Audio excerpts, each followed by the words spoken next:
माता की धन्यवाद। आदरणीय रामकुमार जी, उद्यान विश्वविद्यालय करनाल का, इस पे मैं आपको सबको बहुत बहुत बधाई देता हूँ। धन्यवाद। 200 प्लस देश है, अगर सारे देशों की एक बार 100 एकड़ जमीन छांट ले विश्व के अंदर, तो कल हिंदुस्तान के पास 30 एकड़ है, यानी कि दुनिया की सबसे फर्टाइल जमीन भारतवर्ष की है। और इसके साथ मौसम बहुत है यहाँ पर, देसी भाषा में कहते हैं भाई 3 ऋतुएं आती हैं, जिसमें चमासा और उसके बाद फिर सर्दी, फिर गर्मी। और हमारी फसलें भी 2 होती हैं, वैसे तो रबी और खरीफ कहते हैं, लेकिन हम कहते हैं साड़ी सोनी। साड़ी में गेहूं आती है और सावणी में धान आता है, उसके साथ और भी फसलें हैं।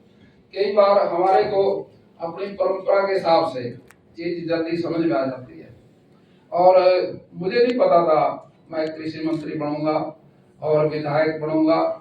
मैं तो एक अक्सर गांव का रहने वाला, एक गांव में रहने वाला एक साधारण आदमी था। पहले तो पशु चलाते थे, जंगल में घास नहीं था, कोई मशीन नहीं थी, कोई चारा नहीं काटते थे, बस जंगल में चला ले और बाड़े में बाड़ दी। और फिर रात को 2 बजे फिर ले जाते थे उनको जंगल में, उसको पसर बोलते थे भाई, भैंसों की पसरें। और उसके बाद फिर गोरे में आके काट के घर दूध ले जाते थे। और खेती का जो सिस्टम था वो एक ही फसल हुआ करती थी अपने देश में, वो था मतलब बदवाड़ रखते थे और उस समय गिर दबा देते थे, ना तो टेबल था और ना खाद था, कुछ नहीं था। तो वो बदवाड़ की फसल हमारी बेरड़ बोली, मोटा मक्की, बाजरा, ज्वार, ये मोटी फसलें थी। और फिर देश के अंदर हमारे अंदर फूड प्रॉब्लम आई। देश में बंसीलाल जी का राज था, कुछ पुलिस वाले का आए, भाई कैसे आए, क्यों लुको रखी, क्यों कौन लगेगा, आपने क्यों ज्यादा रख दी, सरकार को दो। तो वो भी टाइम लिखा भाई, अपने देश में फूड प्रॉब्लम का भी सामना किया। और देश में प्रधानमंत्री लाल बहादुर शास्त्री जी भी हुए, उन्होंने सोमवार का व्रत भी रखा भाई, एक टाइम के तो दाने बचाओ। व्रत का मतलब तो यही था, यानी कि देश के अंदर फूड प्रॉब्लम थी। लेकिन मैं यहाँ करनाल डीवी स्कूल का विद्यार्थी रहा हूँ, मेरे को एक बात याद है। तो उस समय इंदिरा गांधी जी प्रधानमंत्री थी, तो रेट बढ़ा है गेहूं का 50 पैसे, 50 पैसे क्विंटल, यानी कि रुपया नहीं। किसी पत्रकार ने पूछ लिया उससे, प्रधानमंत्री जी रेट तो थोड़ा है। वो कहने लगी एसेंशियल आइटम है, ये खाने के काम आता है। अब किसान बेचारा क्या करे, किसान सारी चीज तो जो है एसेंशियल आइटम ही पैदा करता है।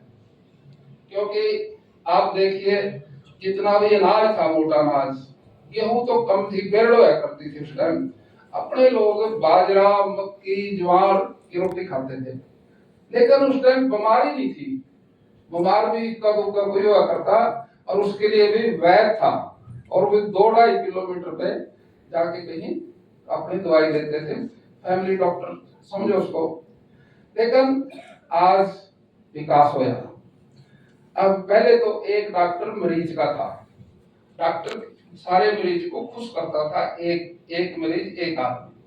अब डॉक्टर कान का अलग, आंख का अलग, हड्डी का अलग, गुर्दे का अलग। अब डॉक्टर भी कितने हो गए, अब बीमार एक और डॉक्टर अनेक। अभी कृषि क्षेत्र में ये भी बात आ गई। अब खेती तो पहले एक ही थी, बाग का पेड़ था, अम्बी थी, बरूद थे।